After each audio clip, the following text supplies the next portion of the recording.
What's up, everybody? It's your boy User, and I'm here with an absolute treat for everyone today, including myself. This is Biohazard 2, otherwise known as Resident Evil 1.5, and yes, I have got it working. I've worked diligently to be able to bring you this content, and not only for you guys, because to be honest with you, you guys come behind me in tier list, but I'm doing this for myself because I've always seen, heard, and just wanted to engage myself with this as well because I've never got to play this. I've only seen it. It's a myth to me. Yes, this is running on the PlayStation Classic. I'll talk about that 100 million times during this playthrough, but I'm just ecstatic that I was able to get this working. The version that I'm going to use is from 2022. It's like the newest, most up-to-date version of this game. And I think the problem that I had was whenever I initially downloaded it, I ran all these patch files or something with it. Something within those patch files doesn't play nice with the classic and wouldn't allow me to select no on the prompts. I mean, it's something stupid, but you can't complete one of the puzzles in the game unless you have that prompt set correctly. So what I'm going to do here is give you an intro to this real quick, explain this game, and then I'll get into the actual core gameplay. If you don't know anything about this, basically what this is the reject version of Resident Evil 2. After Resident Evil 1 came out, Capcom immediately started production on a sequel because of the success of the original game. Now, they were about 80 or 90% done with that build, from what I understand, and then scrapped it outright because they didn't like it. They didn't feel like it was a worthy successor of, the original Resident Evil game. Thankfully, that source code, I believe, don't quote me on this, was leaked. And people from around the internet got their hands on it, and a team of, I believe, like 10 to 20 people have been working on this diligently to create a working build of this game. Now, from what I understand, the build I'm playing, we'll never know what the original game was supposed to be, or how it was supposed to be completed, or how the characters were supposed to flesh out, or what events were supposed to take place. We are simply guessing and using the finished version of Resident Evil 2 to fill in those gaps. I'm going to talk here for a bit because there's an unskippable cutscene. If you've ever played Resident Evil 2, you've seen this. It's just a worse version of that cutscene.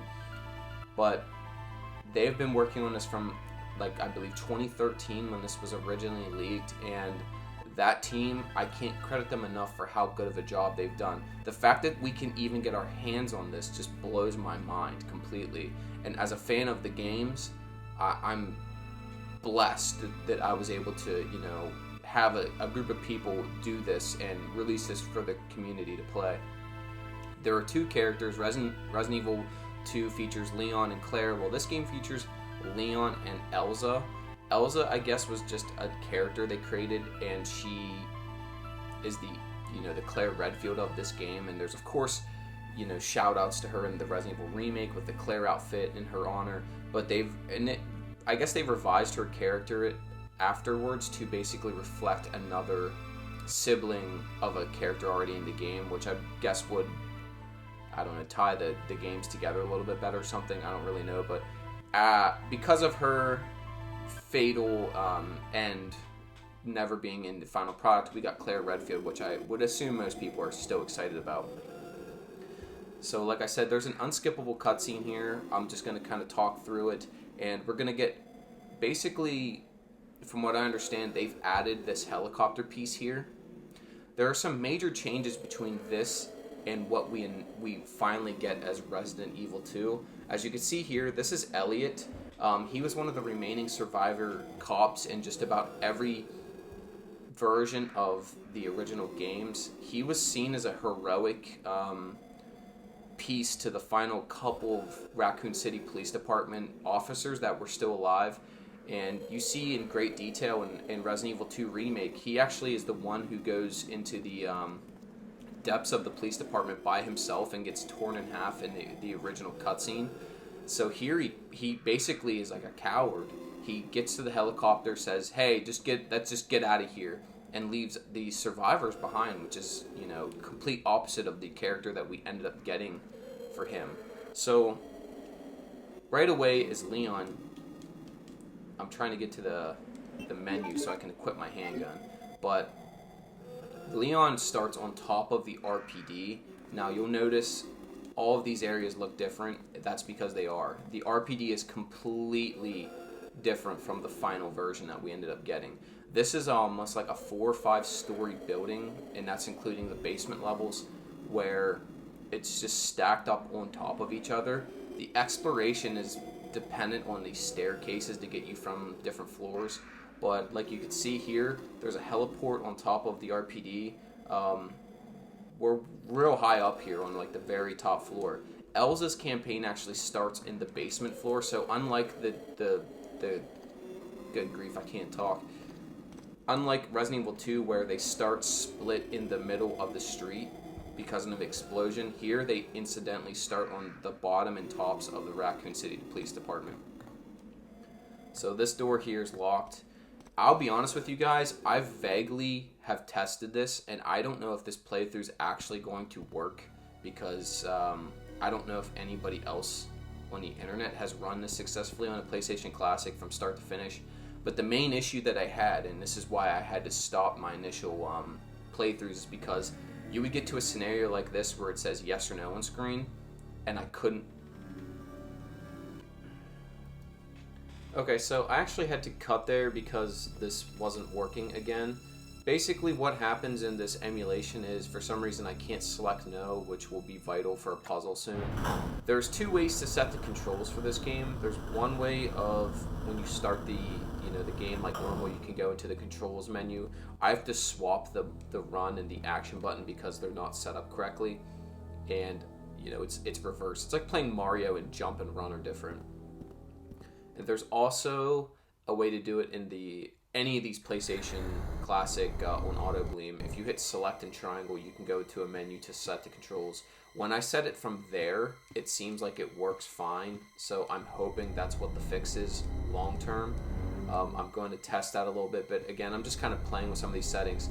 Now I'm going to try to explain some of these rooms as we dick around here, and I'll show you a little bit of this police station as far as some of the story elements that go into it. So in this version, you're going to see this is the Chief's office. So Chief Irons, actually, his character was drastically different. So Leon and Chief Irons have a conversation here. It looks like Irons is actually injured, which, this was the role that Marvin played kind of in the actual release of 2. You find Marvin injured. So Irons here looks like he was legitimately going down with the ship and his, police department, and was, not working with Umbrella, from my assumption. I'm not exactly sure yet, but he's here in the trenches with us, and looks like he's injured. So based off of his conversation, it sounds exactly like the conversation from Resident Evil 2 Remake, where, Marvin is telling you, uniform or not, don't make my mistake. So Irons is basically telling us the immediate mission here is to find the communications equipment, and there are going to be some things here in this demo, or this version of the game, that don't work. So I guess phones were used as save points, but again, you can see that that feature was never finished. This here is actually an item box. Again, it's not available, so I've got to be very careful with how I play this game to make sure that I'm actually able to get through it. So here is the I forget what floor this is, but this is the immediate floor off the roof. Here is a door that'll take us to the staircase, and there's another room down here. Essentially, this is a briefing room. Now, I'm not going to go in here because there's a ton of zombies, and I'll educate you on the zombies real quick. They are tough as fuck. I'm talking, we have a pistol that's a 15-round shot that may take a zombie down, and you have to repeat that process 2 to 3 to 4 times. I don't understand the hitboxes on the zombies and why they gave them so much health, but you almost can't combat them. They're bullet sponges without headshots, like Resident Evil 2 Remake. It's absolutely insane. So we're on the 2nd floor, it looks like here, and there's, it looks like all sorts of shit was hitting the fan in a lot of these areas. And I mean, I would love to talk through some of these, some of the issues I believe that arose from some of this stuff. But as you can see here, and this has auto aim, which is already pissing me off. medical room, comms room, evidence room. So what the main immediate tactic is to get into this comms room now. It's electronically locked and there's a card reader here. I believe that we need to find a key card for that. Again, I'm not sure. This is a medical room here. Again, it's just full of zombies. I'm not even going in there. And we're actually going to come across another member of the police department. This is where we meet Marvin for the first time.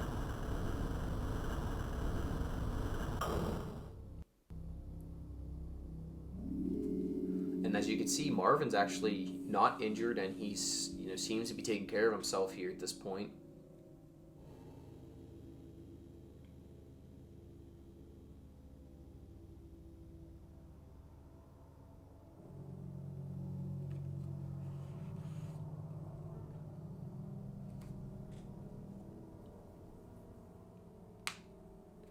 So they have a brief discussion here about the situation of the police department. I like to think of it this way, where there's a few remaining survivors. We saw that the one officer left in a helicopter in the opening cutscene. We've currently found Marvin, ourselves, and Chief Irons is still alive. So that makes at least 4 officers that were at least here. I'm assuming at one point when they first started barricading the building, my assumption is there was, essentially a safe place where the people were staying. They must have got split off into multiple groups, and eventually Marvin and Leon must have got split to where, Leon was with Chief Irons, and Marvin barricaded himself with a few other officers in this area, and then that other lone officer made his way to the roof, and they somehow radioed for a rescue chopper. I actually like to think of it this way. We save Marvin from dying, because as soon as he leaves and goes to speak with Chief Irons, that zombie gets immediately right up. I just wanted to show you a couple of these rooms quick, because we're actually not going to be able to go this way yet because there's no power. But as you can see, this hallway is going to be flooded with fucking, obstacles as soon as we get back here. We need to find some sort of voice device to open this door, and I don't exactly know what this room is back here, but it's, this is a heavily guarded hallway where it looks like a few survivors tried to take refuge and just, they ended up perishing. So we do have this zombie here. We have to navigate real quick wherever he's at here. Some of these guys move fast, so you can't dick around, but we're going to go back to the staircase here, and we got to go down to the first floor. Notice how little ammo I'm using at this point. It's because you don't find a whole lot of it from what my experience has been. And also, it doesn't work. Like, shooting the zombies in this game is temporarily for like a stun mechanic. Like I said, we have to get into the comms room, but there's a few floors of the police station that we're going to navigate here to do so. I don't have this map memorized, unfortunately, but like I said, Elza and her campaign will actually start on this bottom floor. And there is an elevator, but again, there's no power, so you can't use it, so that's why we're using the stairs. There's a button there on the wall to open this shutter. I'm just going to not do that yet, because as soon as you do, a bunch of civilian zombies will come pouring in.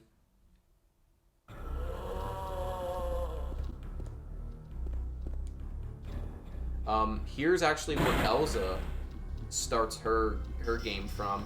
So she actually must crash her bike or something in here. It's never really explained, but there's a Harley in the lobby. Now these guys are making their way through, of course. So we're going to have to navigate a bunch of zombies moving forward, which I should have even went in there to trigger that cutscene. Basically what we need to do is find another staircase that'll take us down into the basement area. But for the most part, there are no real key items that I've found in a lot of these rooms. This is another, like, lobby area where there are just nothing but zombies. So I'm going to grab these handgun bullets and just basically get out of there real quick, because a ton of zombies get up, and again, like I said, you're really just asking for trouble trying to fight any number of them off. If there's more than one, I will probably just run. So here's a bike. Seems like whoever rode this in crashed it through the front gate. I'm assuming Elza must have been sprinting for her life and, wrecked through the front to get into the police station as like a last desperation. So her campaign is happening, And I believe hers actually happens before the Leon one, because there will be hints at that moving forward. She has different key characters. Just like the original Resident Evil 2, they both have like a, their own side character that they kind of work with to complete, tasks within the police station. As Claire, you'll find Sherry Birkin, the little girl, and with Leon, it's Ada. So what is this? Okay, it's some sort of medicine. I assume there were these vaccines and also herbs that you can find in this game. I'm not, again, I don't know. I mean, we'll never really know the truth. So, I'm assuming that's a green and a red herb. Let's see if we can jump into the menu. Bear with me, guys. Again, I'm just going to say this for the 100th time. This is a little bit clunky. I'm glad it exists, but there are some not final release touches to this game that aren't there. Basically, when you pick up anything, they will not automatically combine, and you have to manually do all of that yourself. The start button for me is triangle, and you then have to hit item to get into it's kind of clunky, but like I said, I'm learning to live with it. It's not like a major complaint. I don't want anybody to be offended that worked on this, because I'm loving what I'm playing right now. It looks like there was another battle down here as well, and there's really good scenery as far as like being able to read into what's happened around the city. So we're going to lift this shutter up, and then if you remember from Resident Evil Remake, that Elliot guy who gets chopped in half, I think this pays homage to that. Or I don't know if the developers added this or what, but be careful there, because I believe that zombie can actually munch on your leg. Here's a locker room. You need to find this room because, again, like some of the other areas in the game, you're going to have to find a key item in here that's not specified. So you want to take this fire extinguisher, and I'll show you where to use that here momentarily. But we need to do two things currently. We need to, one, put out a fire, and then two, find the power room in the basement, which we're not going to go down there quite yet. I just want to use this fire extinguisher real quick. And I'm sorry if any hiccups happen with this game. Again, you've got to bear with me here. There are going to be some technical issues most likely happening at times. And I don't know why there's a box here that we can push. I've never figured that out. Help me! So there's a woman inside this burning vehicle.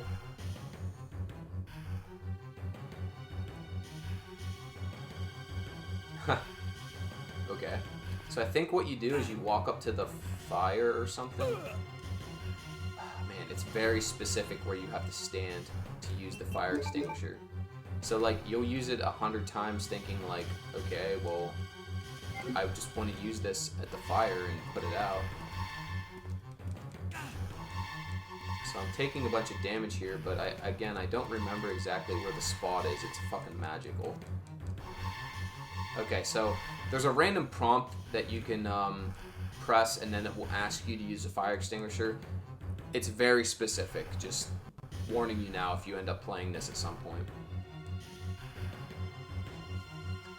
So hey, it's a random researcher lady.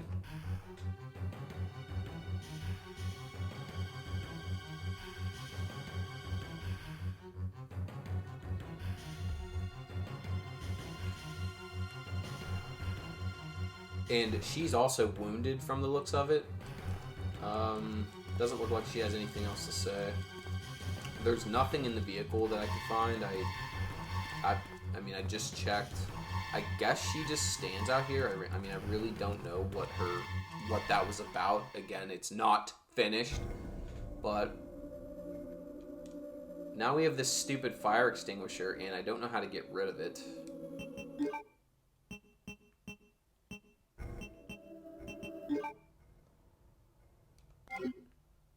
So, might be in trouble later with inventory space, but, whatever. That's the nature of this game. So, we're actually going to take the staircase downstairs, and what we're going to find is there's a few more basement levels. So, this is basically like the underground area for this. there's a basement level here, and there's also, you have to be very, careful, but there's also an additional level at the very bottom here. So we're going to go down and check things out. I'm actually going to do a quick save real fast, just in case. You never know.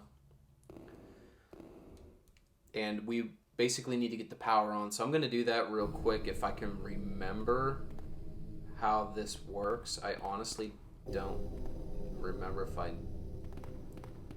Son of a bitch. Okay, so this door isn't locked. Huh.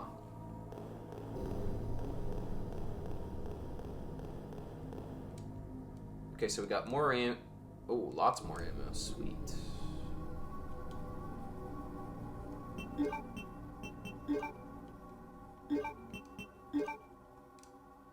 So as a kid, I'll show you kind of like, I don't know if this is an Easter egg, but this one thing I figured out. When I first bought my PlayStation as a kid, I remember looking on the back of it, and there was a bunch of pictures of all these games, and one of them was Resident Evil 2. And there was a picture of this cellway right here, and this never made it into the final cut. So there's like a jail cell area here. There's going to be some zombie arms popping out. This picture was on the box of my PlayStation, and it pissed me off to no extent when I finally played through that game that this didn't exist, and I was so confused by that. I had no idea like if I missed a segment of the game or like what was going on, but these jail cells you can go into. The problem is the only things I've really think that's in most of them are ammunition and health pickups. And of course, immediately as soon as you walk through the door, you get jumped immediately by zombies. Like, you have no chance to fight back. And in this game, there's nothing but like, they're tough bastards. Also, we need to find some pliers. So those are the kind of our first task that we need to take care of here. The upstairs basement level, the reason I didn't go into it is because it's too dark to see anything. And there's a few key items that we need to find in a couple of those rooms. So we need to come down here first anyway and turn the power on. Of course, there's, the room is just littered with zombie bodies. And here is exactly why I couldn't complete, any further of this demo or this Resident Evil 1.5 is because of this puzzle right here. Since I couldn't move to no, I couldn't actually complete this properly.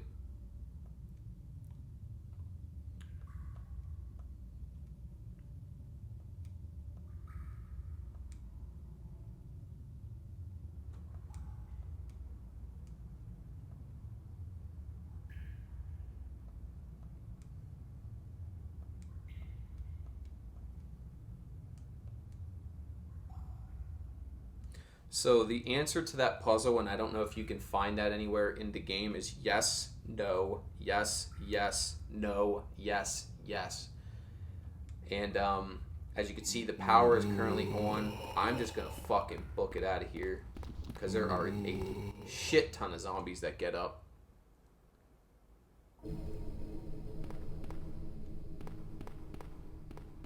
So the main mission for this basement level here is complete, so I'm going to go up to the next floor since we can actually see up there now. And I believe there should be a key item or two that we find. Again, we need a key card, and we also need a set of pliers, it looks like, so I'm hoping I can find some of that stuff.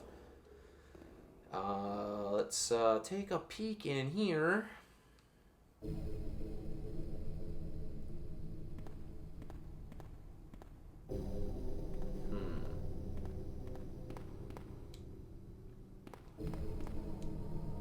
Okay, I don't know where to go, honestly. I'm pretty lost at this point. I'm kind of confused. And I know it's not in here. There are dogs in there. We want no part of that. You guys know how I feel about the dog enemies in this game. I fucking hate them.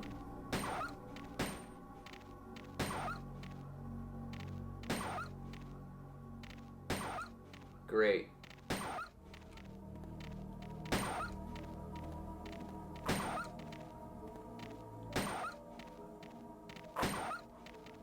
Are you fucking kidding me?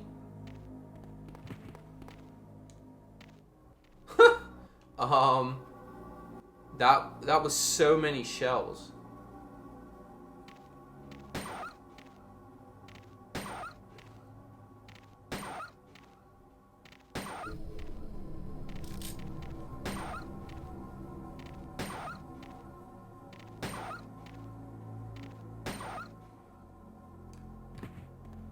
Holy shit. I have no chance. There better be better guns in this game. What is this door? Okay, so we're gonna need a second card reader, or card key. And I don't know what this room is. I think this is a shooting gallery? I don't know the point of this.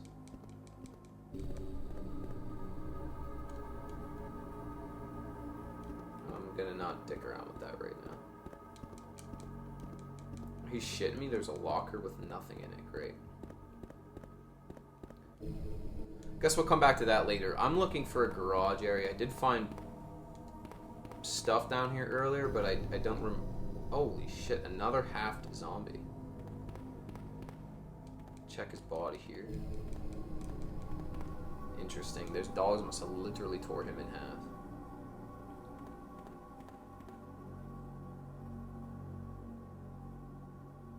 Hey! Oh, wow.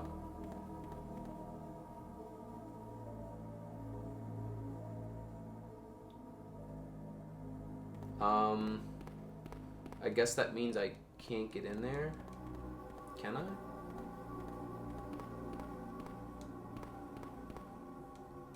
It doesn't seem like you can move it, so I'm gonna need a partner to move that. Maybe this is where Marvin comes in later, I'm not sure. I don't have a shotgun, and I don't know if I'm gonna be able to clear out my inventory slots. I have no idea how this is gonna work. So guess I'm gonna make do without. Shutter is tightly sealed. Yes. Shucks. Can I discard this thing?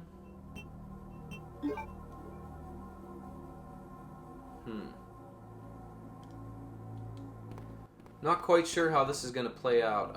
I don't know if I'm going to be able to even complete this game on the PlayStation Classic, because I don't know if I get into like all the debug shit that's necessary. Didn't know that there would be a random cutscene here. This is fun. I don't know what he's talking about. He turned around all of a sudden to go look for you. There was a really loud noise from upstairs earlier. You did run into him? What?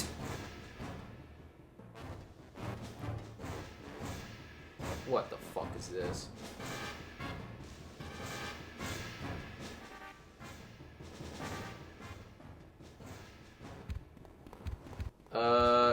Excuse me, game? You're kidding me right now. I have to fight that with a handgun. No fucking thanks.